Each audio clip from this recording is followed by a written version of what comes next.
اعوذ باللہ من الشیطان اللعین الرجیم بسم اللہ الرحمن الرحیم الحمد للہ رب العالمین الصلاة والسلام علی اشرف الانبیاء والمرسلین وعلی آلہ طیبین الطاہرین المعصومین الذین اذہب اللہ عنہم الرجس وطہرہم تطہیرا اللہم صل علی محمد وآل محمد اللہم اخرجنا من الظلمات الوہم واکرمنا بنور الفہم اللہم افتح علینا ابواب رحمتک وانشر علینا خزائن علومک برحمتک یا ارحم الراحمین۔ عزیزان محترم، مرحوم علامۃ الدہر جلیل القدر عالم دین نامور شیعہ عارف ابن فہد حلی کے حالات زندگی ہم نے آپ کی خدمت میں بیان کیے، اور بیان ہوا کہ اس جلیل القدر عارف کے جو آثار ہیں، جو ان کی کتابیں ہیں، نہایت ہی نایاب کتابیں، ان میں ایسے قیمتی درر موجود ہیں کہ اگر مؤمنین ان سے فیضیاب ہونا چاہیں، ان سے استفادہ کرنا چاہیں،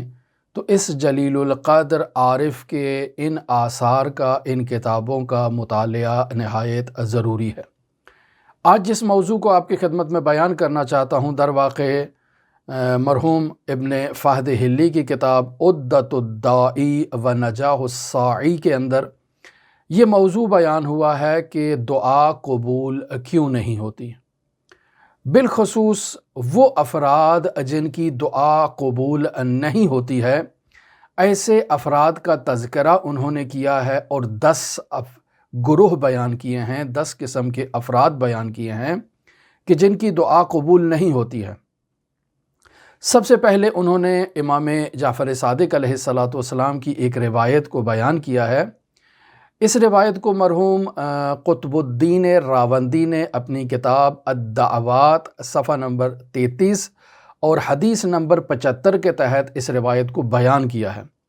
حضرت امام جعفر صادق علیہ السلام اس روایت میں 4 ایسے افراد اور ایسے گروہ بیان کر رہے ہیں کہ جب وہ اللہ تبارک و تعالیٰ کی بارگاہ میں دعا کے لیے ہاتھ بلند کرتے ہیں تو ان کی دعا قبول نہیں ہوتی۔ لہٰذا امام جعفر صادق علیہ السلام ارشاد فرما رہے ہیں، اربع لا یستجاب لہم دعا، 4 افراد ایسے ہیں کہ جن کی دعا قبول نہیں ہوتی ہے۔ لہٰذا مرحوم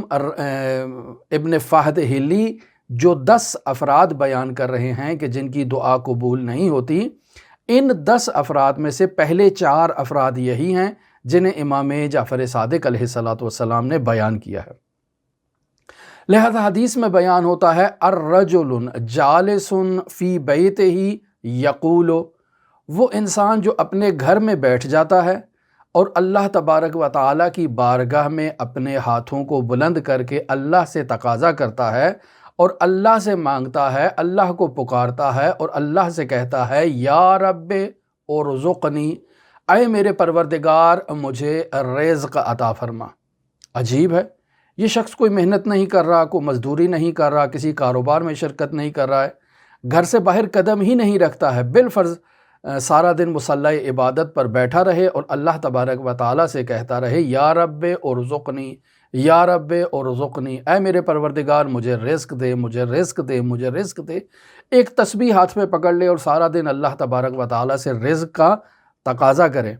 امام جعفر صادق علیہ السلام فرماتے ہیں کہ ایسے شخص کو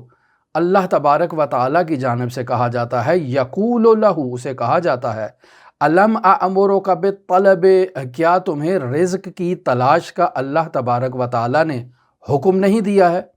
بس تم جو گھر میں سارا دن بیٹھ کے تسبیح کرتے رہتے ہو، اللہ کو پکارتے رہتے ہو اور اللہ سے کہتے ہو کہ تمہیں رزق دے، جبکہ اللہ نے تمہارا وظیفہ مقرر کیا ہے کہ تم گھر سے باہر نکلو اور جا کر اپنے رزق حلال کے لیے جد و جہد کرو، کوشش کرو، محنت کرو، مزدوری کرو، کام کرو، تم کچھ نہیں کر رہے اور گھر میں بیٹھ کے دعا کر رہے ہو کہ یا رب ارزقنی، تو تمہاری یہ دعا قبول نہیں ہوگی، اللہ تبارک و تعالیٰ تمہاری اس دعا کو تمہارے حق میں قبول نہیں کرے گا۔ دوسرا گروہ جس کے لیے امام جعفر صادق علیہ السلام ارشاد فرماتے ہیں، وَرَجُلٌ كَانَتْ لَهُ امْرَأَةٌ فَدَعَا عَلَيْهَا، ایک انسان ہے کہ جس کی بیوی ہے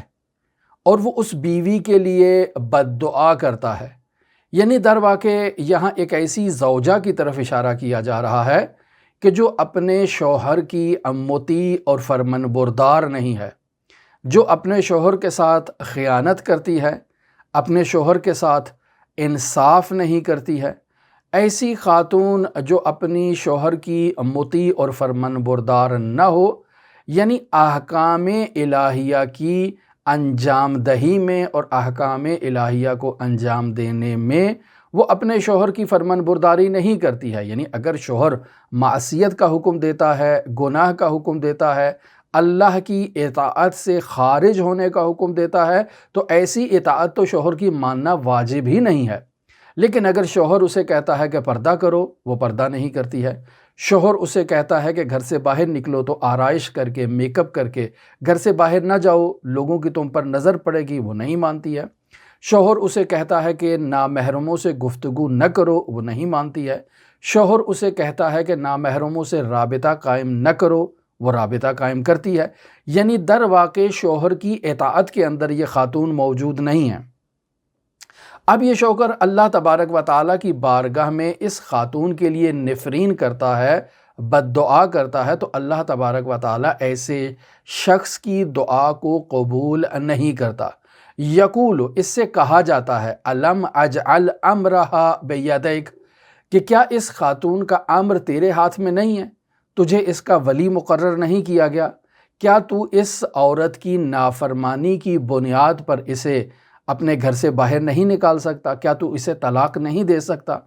کیا تو اس سے مفارقت اور جدائی اختیار نہیں کر سکتا؟ یہ عورت جو تیری فرمان بردار نہیں ہے، یعنی در واقع ناشیزہ ہے، تیری اطاعت نہیں کرتی ہے، تو تجھے کیا ضرورت پڑی ہے کہ تو اس کے لیے بد دعا بھی کرے اور اس کے ساتھ ایک چھت کے نیچے بھی زندگی بسر کرے؟ جب اس کا اختیار تیرے ہاتھ میں ہے، یہ تیری فرمان بردار نہیں ہے، تیری مطیع نہیں ہے،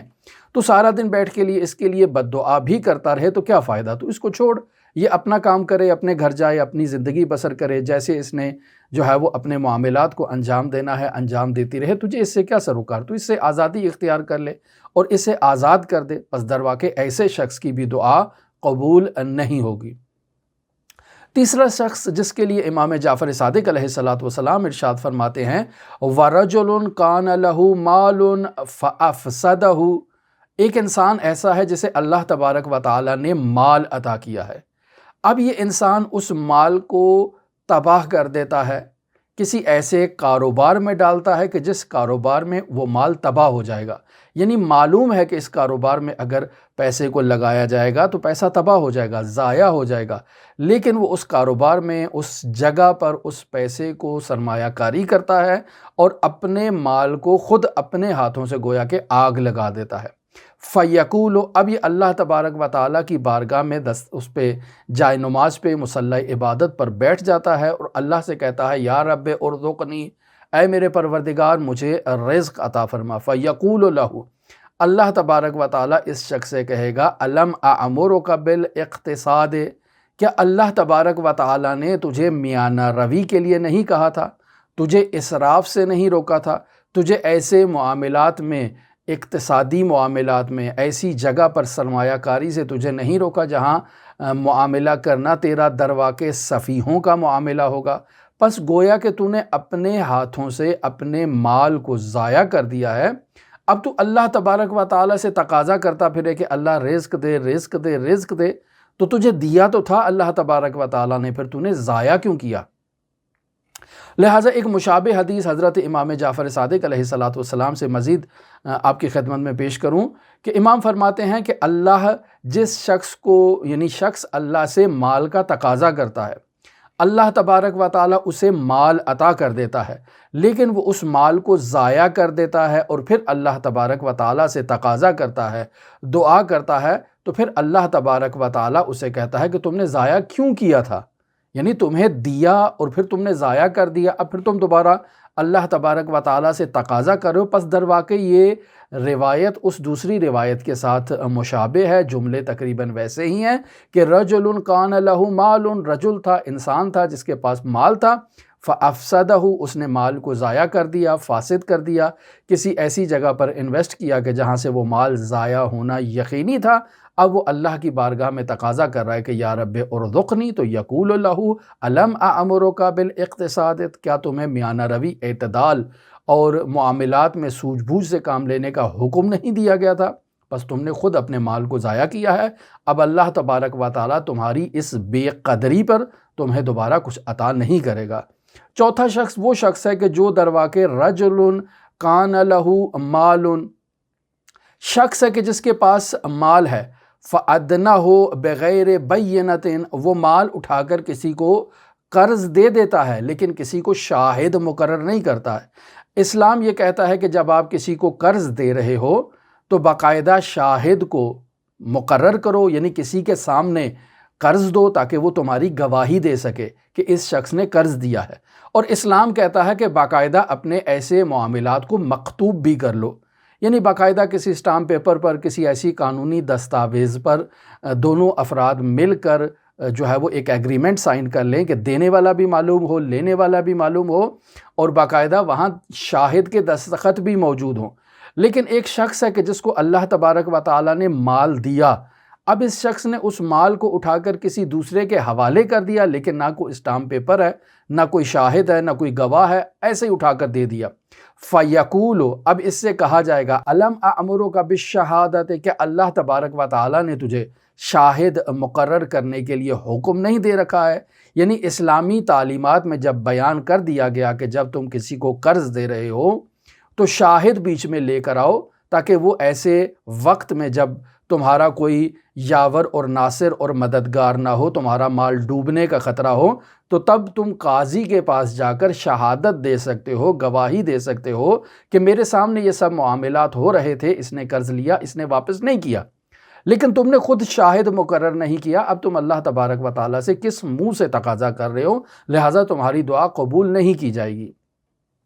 پانچویں نمبر پر ایسے گروہ کو بیان کر رہے ہیں کہ در واقع وہ شخص ہے اور اپنے ہمسائے کے لیے بد دعا کرتا ہے، جبکہ اللہ تبارک و تعالیٰ نے اسے وسعت دی ہے، یعنی اگر وہ ہمسائے سے تنگ ہے تو اسے اللہ تبارک و تعالیٰ نے مال و دولت و جائیداد و پراپرٹی و سب کچھ دیا ہے، وہ اپنا گھر تبدیل کر سکتا ہے، تو اس ہمسائے کے ساتھ کیوں زندگی بسر کر رہا ہے؟ کسی دوسری گلی میں جا کر جو ہے وہ گھر لے لے، کسی دوسرے مکان میں شفٹ ہو جائے، کسی دوسرے ایسے محلے میں شفٹ ہو جائے جہاں وہ ہمسایہ اس کو اذیت نہ کرنے والا ہو۔ بس اللہ نے وسعت دی ہے، لیکن اس کے باوجود اسی محلے میں، اسی گھر میں رہتے ہوئے ہمسائے کے لیے بد دعا کرے تو اللہ ایسے مالدار شخص کی دعا کو ایکسیپٹ نہیں کرتا، قبول نہیں کرتا ہے۔ پھر اس کے علاوہ چھٹے نمبر پر امام فرما رہے ہیں کہ ایسے شخص کی دعا جو اللہ تبارک و تعالیٰ سے دعا تو کر رہا ہے لیکن اس کا دل جو ہے وہ نرم نہیں ہے، اس کا دل جو ہے وہ بہت ہی سخت ہے، وہ اللہ تبارک و تعالیٰ کی بارگاہ میں دعا کر رہا ہے لیکن توجہ نہیں ہے، اللہ تبارک و تعالیٰ کی جانب دعا مانگنے میں اس کی رغبت نہیں ہے۔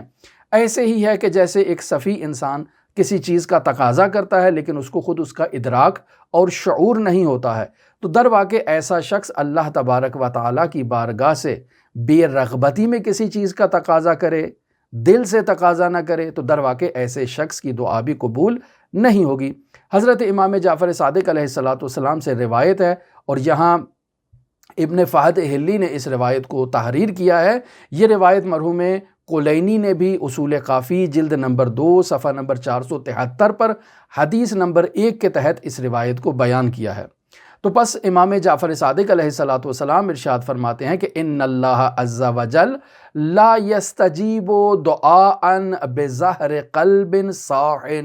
کہ اللہ تبارک و تعالیٰ بے شک ایک غافل اور ایسے شخص کی کہ جو توجہ سے اللہ تبارک و تعالیٰ کی بارگاہ میں دعا نہیں کر رہا، اللہ تبارک و تعالیٰ ایسے شخص کی دعا کو قبول نہیں کرتا ہے۔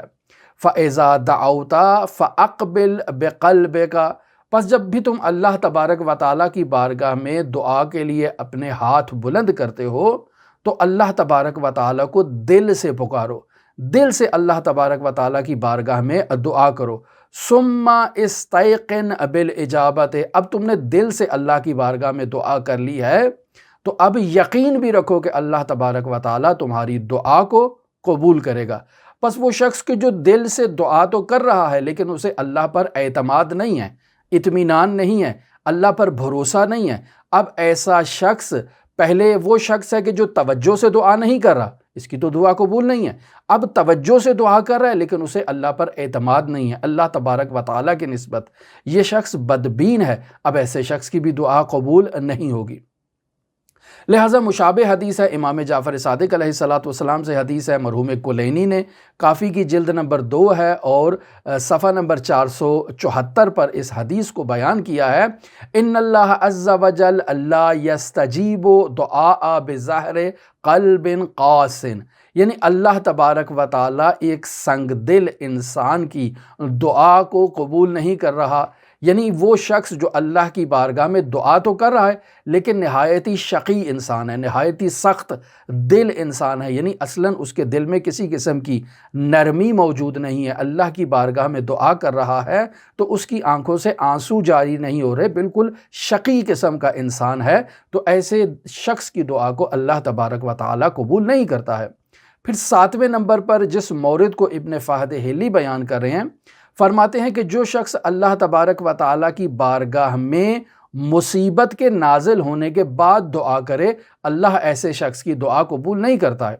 بس ابھی اللہ نے ہم پر عذاب نازل نہیں کیا ہے، اللہ نے ہمیں کسی آزمائش میں کسی مصیبت میں مبتلا نہیں کیا ہے، اب ہمیں اللہ تبارک و تعالیٰ سے خیر اور عافیت کی دعا کرنا ہے۔ اب بعد میں اگر کوئی سختی ہمارے پاس آ جائے اور ہم اللہ تبارک و تعالیٰ کی بارگاہ میں دعا کریں تو اللہ اس سختی کو مرتفع کر دے گا، برطرف کر دے گا۔ لیکن ایک دفعہ انسان ہے کہ وہ اللہ کی بارگاہ میں دعا ہی نہیں کر رہا، اب زلزلہ آ گیا، آندھی آ گئی، طوفان آ گیا، بارش پڑ گئی، اولے پڑ گئے، فصل تباہ ہو گئی، اب وہ اللہ تبارک و تعالیٰ کی بارگاہ میں رجوع کرتا ہے اور دعا کرتا ہے، تو ایسے میں اس شخص کی دعا کو قبول نہیں کیا جائے گا۔ کیوں؟ چونکہ جب وہ آسائش میں تھا تب اس نے دعا نہیں کی، اب جب مصیبت آ گئی ہے تو اللہ سے دعا کا تقاضا کر رہا ہے، تو پس یہ مطلبی انسان ہے، ایسے مطلبی انسان کی دعا اللہ تبارک و تعالیٰ قبول نہیں کرتا۔ حضرت امام جعفر صادق علیہ آلاف و تحیت و ثنا سے روایت یہاں ابن فہد حلی نے بیان کی، یہ روایت مرحوم کلینی نے بھی کافی کی جلد نمبر 2 صفحہ نمبر 472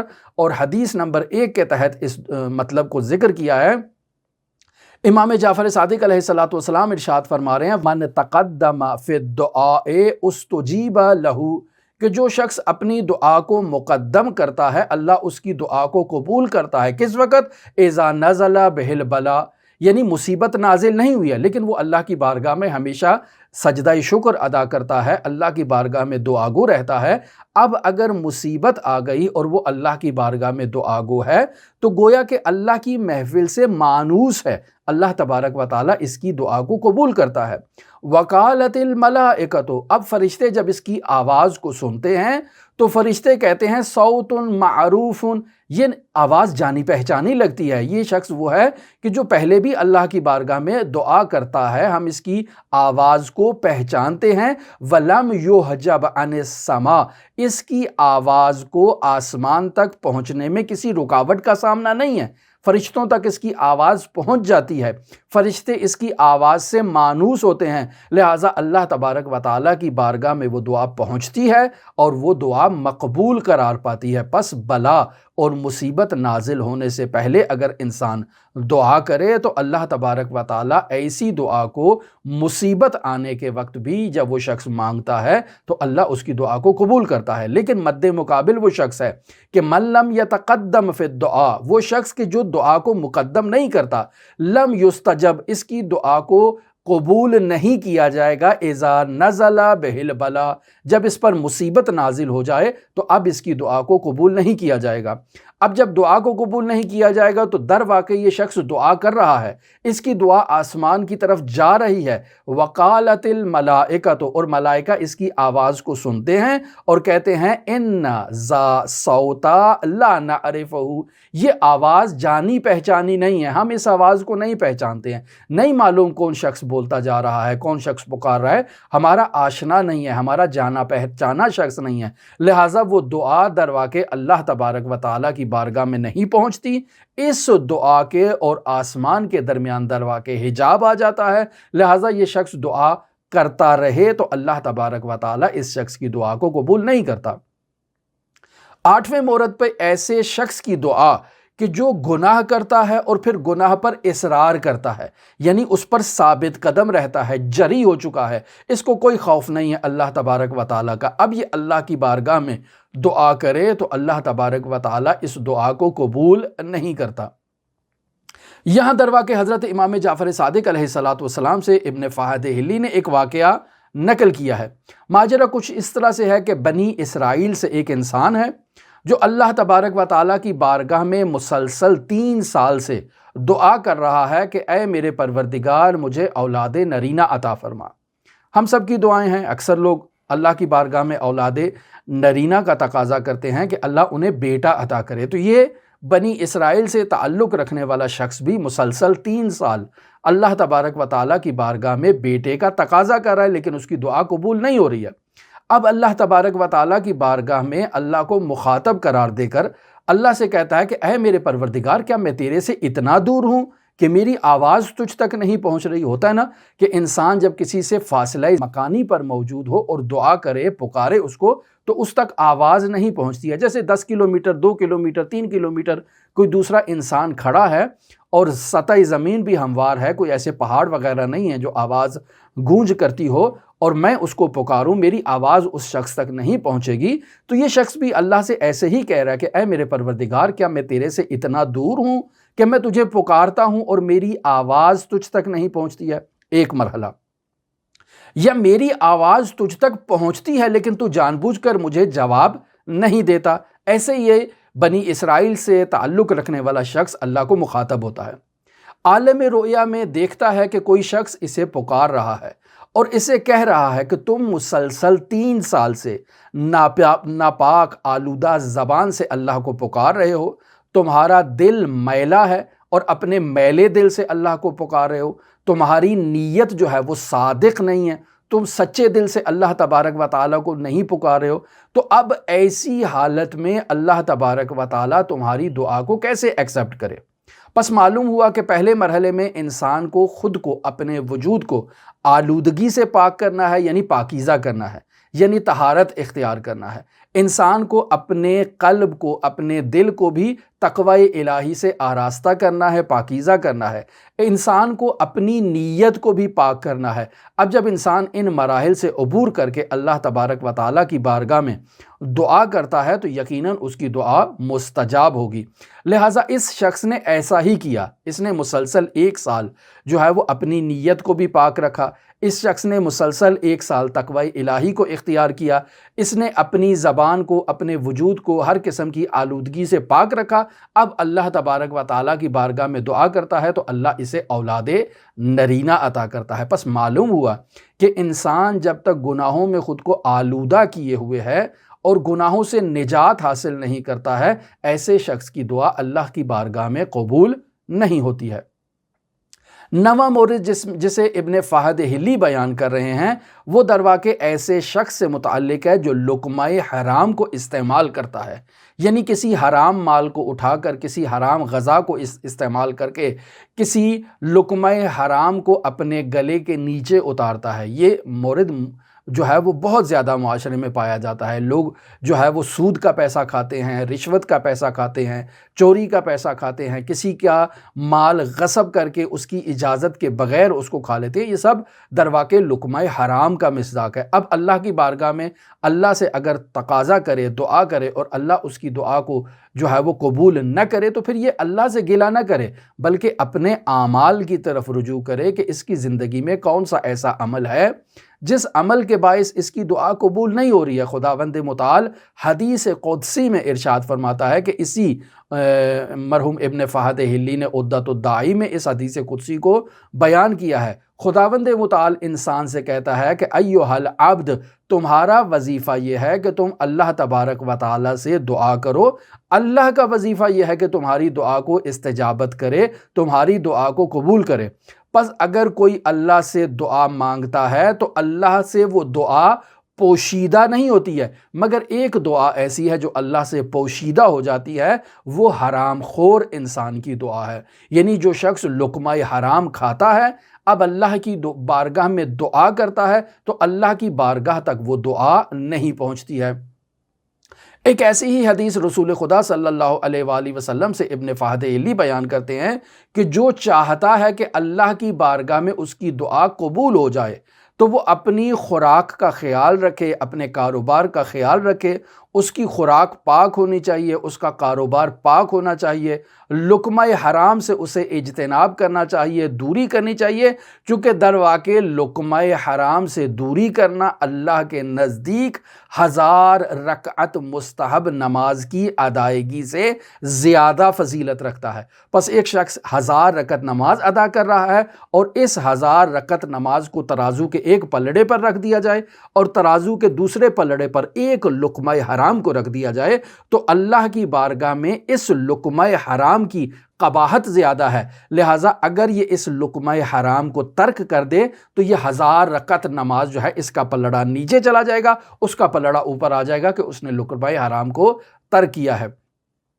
لہٰذا روایت میں بیان ہوتا ہے کہ جو شخص ایک دانگ مال حرام کو واپس لوٹا دیتا ہے، دانگ عزیزان محترم 1 درہم کا چھٹا حصہ، یعنی درہم کو جب آپ تقسیم کریں تو اس کا چھٹا حصہ ایک دانگ بنتا ہے، تو اگر ایک انسان ایک لقمہ حرام جو ایک دانگ کے برابر ہے اگر انسان واپس کر دیتا ہے، اللہ کی بارگاہ میں یہ لقمہ حرام واپس کرنا خالصانہ طور پر اللہ کی بارگاہ میں 70 حج انجام دینے سے زیادہ فضیلت رکھتا ہے۔ پس اب ایسا انسان خود متوجہ ہو کہ 1 درہم کا چھٹا حصہ اس لقمہ حرام سے اس نے تہیہ کر رکھا ہے، اب وہ اس کو اپنے حلق میں اتارتا ہے، اگر 70 حج بھی انجام دے گا جو خلوص نیت کے ساتھ ہوں گے، اللہ ان حجوں کو بھی قبول نہیں کرے گا۔ 1000 رکعت نماز بھی ادا کرے گا تو اللہ ایسی نماز کو ایکسیپٹ نہیں کرے گا، اللہ کی بارگاہ میں دعا کرے گا، اللہ ایسے شخص کی دعا کو قبول نہیں کرے گا۔ اور آخری مورد، 10واں مورد جسے ابن فہد حلی بیان کر رہے ہیں کہ جس شخص کی گردن پر دوسروں کے حقوق ہیں لیکن وہ ان حقوق کو ادا نہیں کر رہا، اب اللہ کی بارگاہ میں دعا کرتا ہے، اللہ ایسے شخص کی دعا کو قبول نہیں کرتا۔ لہٰذا حضرت عیسیٰ علی نبینا و آلہ و علیہ السلام سے اس روایت کو ابن فہد حلی بیان کرتے ہیں کہ میرے گھروں میں سے کسی گھر میں داخل مت ہو، داخل نہ ہو، مگر یہ کہ جب تم داخل ہو رہے ہو تو تمہاری آنکھیں خاضع ہونی چاہیے، تمہاری آنکھیں نمناک ہونی چاہیے، تمہارا دل پاکیزہ ہونا چاہیے، تمہارے ہاتھ گناہوں سے آلودہ نہیں ہونے چاہیے۔ پس اگر انسان کے وجود پر کسی دوسرے کا حق ہے اور انسان کے ہاتھ آلودہ ہیں، انسان کا دل آلودہ ہے، انسان کی نگاہیں خاشع نہیں ہیں، تو ایسا شخص اگر اللہ کی بارگاہ میں دعا کرتا ہے تو بیان ہوتا ہے کہ اسے کہہ دو ان کی دعا کو قبول نہیں کروں گا جب تک یہ اپنی گردن سے میرے بندوں کے حق کو جو ہے وہ نہیں اتار دیتے اور ذی حق کو اس کا حق واپس نہیں لوٹا دیتے۔ اب جتنی بھی دعا کرے میں اس کی دعا کو قبول نہیں کروں گا۔ تو عزیزان محترم، یہ وہ موارد ہیں جسے ابن فہد حلی نے عدت الداعی و نجاح الساعی میں بیان کیا ہے کہ وہ افراد جن کی دعا کو اللہ تبارک و تعالیٰ قبول نہیں کرتا ہے۔ اب ہمیں اپنے گریبان میں جھانک کر دیکھنا ہے کہ کہیں ان موارد میں سے کسی ایک مورد کا ہم مصداق تو نہیں ہے۔ اگر مصداق ہیں تو ہمیں اپنی اصلاح کرنا ہے، خداوند متعال ہمارے معاملات کی اصلاح کرے، خداوند متعال ہمیں گناہوں سے نجات عطا فرمائے۔ دعا گو ہیں کہ خداوند متعال دنیا جہان میں جہاں کہیں مؤمنین آباد ہیں اللہ انہیں شاد و آباد رکھے۔ دعا گو ہیں خداوند متعال دنیا جہان میں جہاں کہیں مؤمنین بیمار ہیں اللہ انہیں شفائے کاملہ عاجلہ کلیہ عطا فرمائے۔ جہاں کہیں مؤمنین بے روزگار ہیں اللہ انہیں روزگار عطا فرمائے۔ جہاں کہیں مؤمنین مقروض ہیں اللہ ان کے قرضوں کو خزانہ غیب سے عطا فرمائے۔ جہاں کہیں مؤمنین اپنے بچوں کے ہاں اولاد کے لیے پریشان ہیں اللہ ان کے بچوں کو اولاد نرینہ عطا فرمائے۔ جہاں کہیں مؤمنین اپنے بچوں کی شادی کے لیے پریشان ہیں اللہ ان کے گھروں میں اچھے رشتے عطا فرمائے۔ جہاں کہیں مؤمنین اپنے بچوں کی شادی کے لیے مالی مشکلات کا شکار ہیں اللہ ان کو عزت و آبرو کے ساتھ اپنے بچوں کی شادی کرنے کی سعادت اور توفیق عطا فرمائے۔